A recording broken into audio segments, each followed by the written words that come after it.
श्रीमन्नारायण नारायण हरि हरि ओम। श्रीमन्नारायण नारायण हरि हरि ओम। श्रीमन्नारायण नारायण हरि हरि ओम। श्रीमन्नारायण नारायण हरि हरि ओम।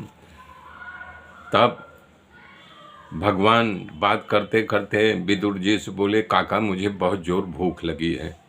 तब विदुर जी भड़क गए, बोले अरे दुर्योधन के महल में कितने दिनों से कितने पाक शास्त्री आकर के खाना बना रहे हैं और तुम बिना खाए निकल आए। बोले हाँ काका मैं बिना खाए निकल आया।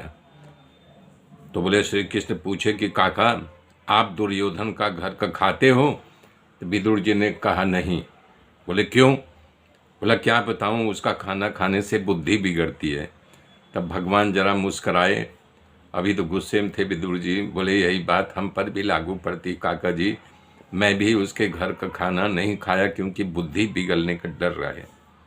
जब भगवान कहने पे विदुर जी संकोच बस नहीं उठे, बार बार बोल रहे थे मुझे कुछ खाना है, क्योंकि सुलभा ने प्रण किया था भगवान खाते रहे, मैं उनको अपने घर में खाते हुए देखना चाहती हूँ। धन्य है भगवान सबका मनोरथ पूर्ण करते हैं। जब विदुर जी जानते थे कि हमारे चूल्हे पर बथुए के साग को उबाल करके रखा हूँ वही खाऊंगा, तब भगवान खुद गए मुट्ठी भर बथुआ का साग लेकर के आए, खाने लगे। तो विदुर जी करे रे रे रे रे इसको मत खाओ, ये हम गरीबों की कस्तूरी, तुमको पचेगा नहीं, हाँ पेचिश पड़ने लगेगी। भगवान ने विदुर जी से बात की, उन्हें दिव्य भक्ति का वरदान दिया। फिर विदुर जी से विदा लेकर के प्रभु जी आगे बढ़े।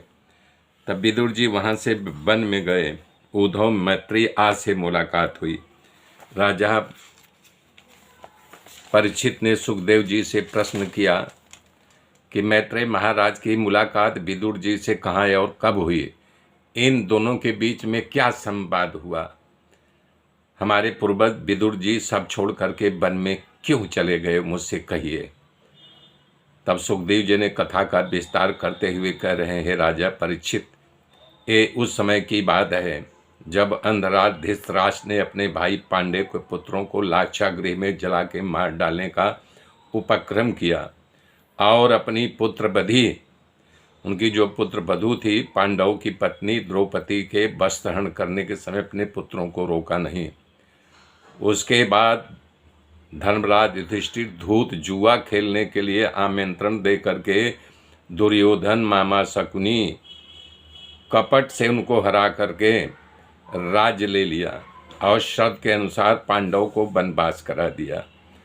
वनवास जब करा दिया तो वहाँ से आने पर जब अपना हक माने तो भी नहीं दिया। जब राज का हिस्सा नहीं दिया तब भगवान श्री कृष्ण दूध बन करके आए उन दोनों का सुलह कराने के लिए, लेकिन ये फेल हो गया। धृतराष्ट्र नहीं माना।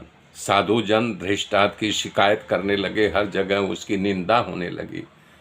तब घबरा करके धृतराष्ट्र ने विदुर जी को सलाह के लिए बुलाया। विदुर जी सभा में आए।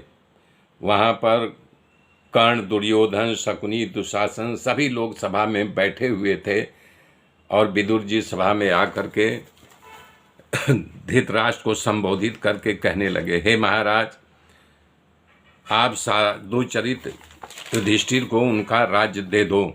आपने पांडवों को बहुत दुख दिया है, अत्यंत दुख दिया है, वो सहन कर रहे हैं।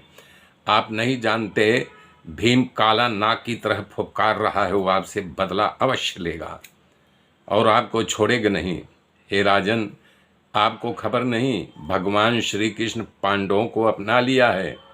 भगवान खुद उन लोगों को अपना समझने लगे हैं और वो इस समय द्वारिका में निवास कर रहे हैं। तो आपको भी पता है ना, बड़े बड़े राजाओं को वो मसल दिया है। आप किस खेत की मूली है, आपकी क्या बिसात है, आपकी क्या ताकत है।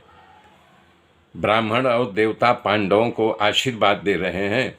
विदुर कहना चाहते हैं भीम रूपी शक्ति के पांडवों के पास है और ऊपर से परमात्मा का सहारा है और देवता और ब्राह्मण का आशीर्वाद है। आपको किसका सहारा है? न भगवान का सहारा है, न किसी का आशीर्वाद है। जिसको आप अपना पुत्र समझ करके पाल रहे हो न, ये आपको पता नहीं है।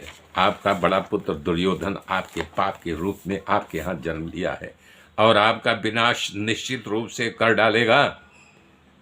कारण भगवान श्री कृष्ण ने द्वेष करता है, परमात्मा का विरोध करता है, इसलिए आप कृष्ण के विरोधी हो गए हो। अभी आपको पता है कि सुलह कराने के लिए आए थे, तो ये जो है सुलह नहीं माना तो विरोध ही है न। भगवान विरोध करने से अब चला गया। यदि आप कुल की कुशलता चाहते हैं तो मेरी बात मान लीजिए, मेरे मित्रों, मेरे साथ बने रहिए।